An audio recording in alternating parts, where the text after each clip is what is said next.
So welcome back. We are slowly but surely moving forward with the goat. Kyla, who's helping me with the videos, and I both have young boys who are home all summer, but they went back to school today. Yay! So hopefully now that school started, we will be a little more consistent and can move through the videos a little faster. I want to talk about a couple of things before we get to work. One is my felting surface that I've been using since the spring now, and I really like it. My son named it the Stab It Wabbit felting surface, and we are selling two designs in the Etsy shop. This is one, it's a rectangle. It weighs about 2.5 to 3 pounds. So the shipping is a little more than most of the other things I sell because wool is so light. I rarely get caught up on high shipping costs, but it's worth it. It lasts a long time. It's all natural. It's biodegradable. We make it, so you're supporting a small business. And this is the other design, this little owl. You can felt right on top of this, or you can flip it over and use the other side. So yeah, check that out. I'm just enjoying it much better than the petroleum-based foam that most people use, upholstery foam. There is a soy-based foam, which I guess is a little more environmentally friendly. So anyway, and then the other thing I wanted to talk about is the kit that we're selling of supplies to go hand in hand with the video series. It was kind of, we started the series and then I had a request for some supplies, and I thought, yes, I should put together a supply kit. So I wanted to show you what might come in your kit, and because today we're going to work on a pelt, and I wanted to show you how some of these fibers that I included in your kit can be used on the pelt. So you'll get the wires, the armature wires. Go back to Goat Series 1 and to make the armature. You'll get a 22 gauge wire. This is for your horns. Pipe cleaners are to wrap your aluminum armature wire. Then you'll get a bundle of core wool, about 2.5 ounces. It should be plenty, and that's for kind of wrapping and creating shapes up to sort of this point and this point. And you may use it also in the top coat pieces. And then you'll get an assortment of sort of finish colors. This brown gray, which I've been including in all of the supply kits, are for the horns. And then depending on what color goat you're making, you'll have a variety of sort of nicer looking finish colors. I'm going to make a white goat he's got dark gray points, and I'm going to put some spots on him. So this is sort of the handful of colors that I put together for that. And so I'm going to show you how we make a pelt before we move on to finishing the face, because some of the color blending techniques that we use in the pelt we're going to use in his nose and ears, and it's a little easier to show on this larger scale for his body. So we'll get started. Okay, so we want to create, imagine like a bearskin rug, and you just sort of have this pelt flat.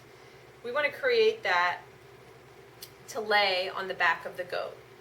So I'm going to align different colors. I call this horizontally, going across my work surface.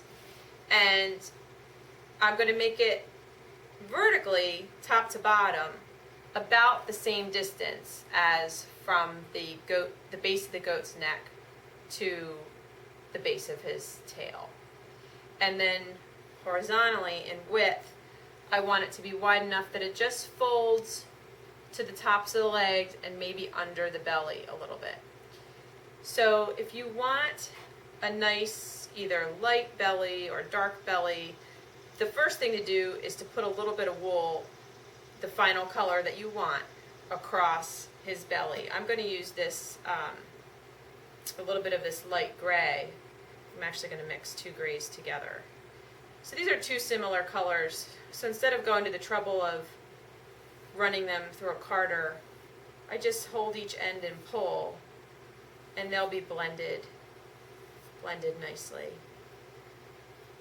So your goat might just be solid white. It might be going, mine's going to go light to dark.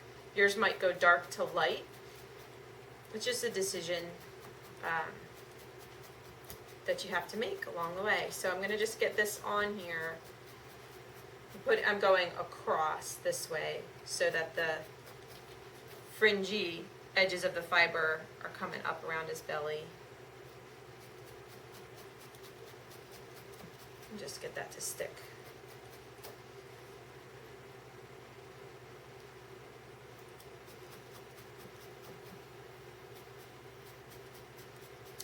Okay.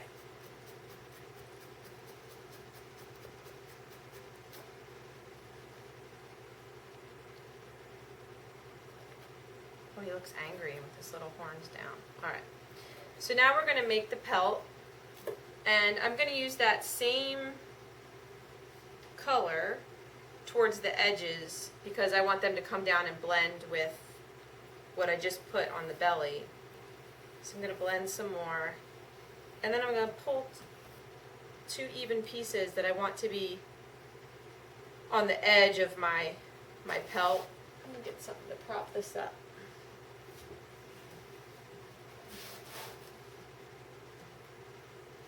And then I'm going to use white. He's basically going to be a white goat. So I'm pulling this because I want all the fibers to be aligned and about the same length. So if you pull and restack, it will have that result. I'm going to lay that on top.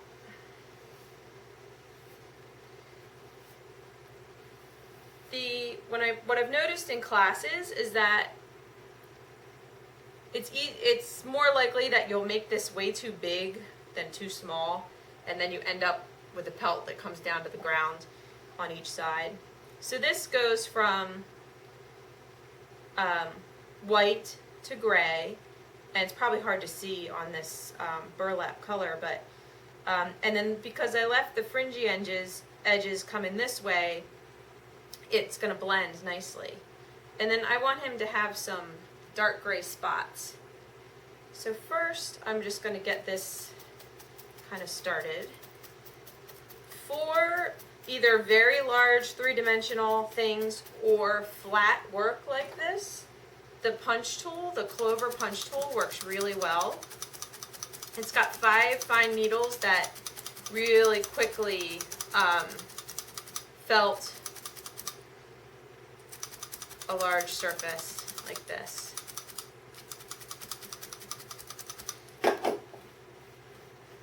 Just want to make sure it's not sticking. Alright, so now that I've got this started, leave all the edges kind of untouched so that they can wrap and blend into your goat. If you turn it over and make real finished tight edges, it's not going to blend nicely. So I want to give him some spots. So I think, okay, if I want a spot kind of on this hip, that's where I kind of shoot for on the pelt. And you can use your fine needle or your single or double needle to really sort of shape the spot. I'm just going to do 2 for the sake of moving on through the video. And I'll put one on his shoulder up here.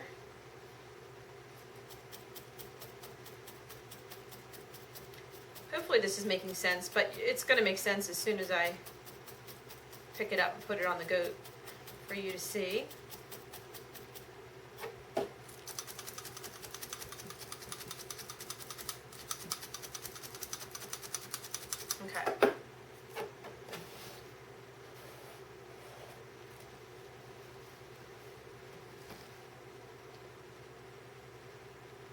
So I'm going to put this on here. And then I'm going to let the colors kind of blend into what's already here. I have a gray at the top of his leg, and that just blends right into it, and it blends right into the gray on his belly. So I usually start by centering it and then coming down from the top just to get it established. Make sure it's centered and not going to shift to one side or the other. And then I put my animal down on my surface and kind of work these loose edges where I want them to go. Okay, so I spent a few minutes felting and blending the pelt into his legs and belly. I'll probably work on it some more, but you can see. And then at this point, you know, if you needed to add a couple more spots, you could.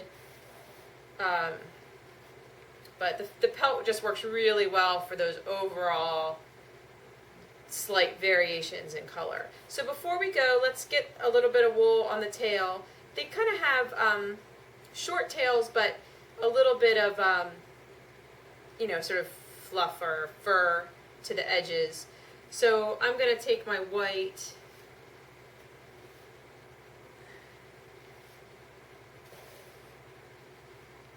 and lay it down, and then actually maybe I'll just put a little bit of gray peeking out underneath, just like I did the for the pelt. Gray first, white on top. I'm going to felt that down a little.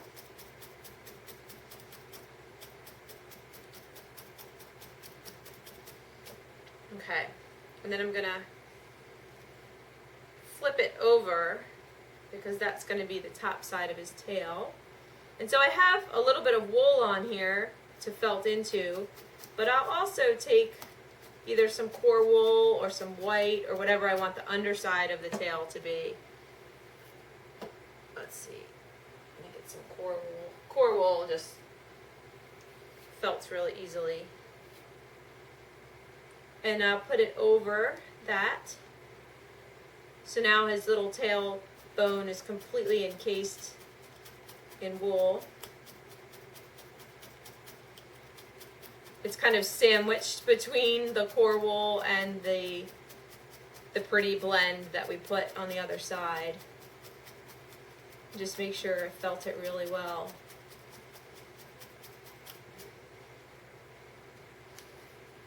And I'm going to come down on it this way. I've got a little skewed.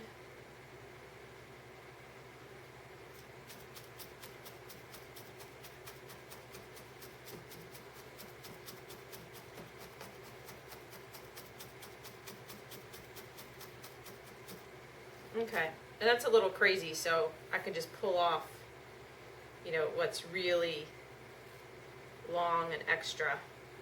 But that gives them a little kind of fluffy tail. I might work on that some more. So we've got pretty much our body covered, a little bit of wool on the tail. The possibilities are endless, so just have fun with the colors and the blending. Next, we're going to work on the face and ears. That's what we've got left. I doubt it will be one video, it might be two. So I'll see you then. Thanks.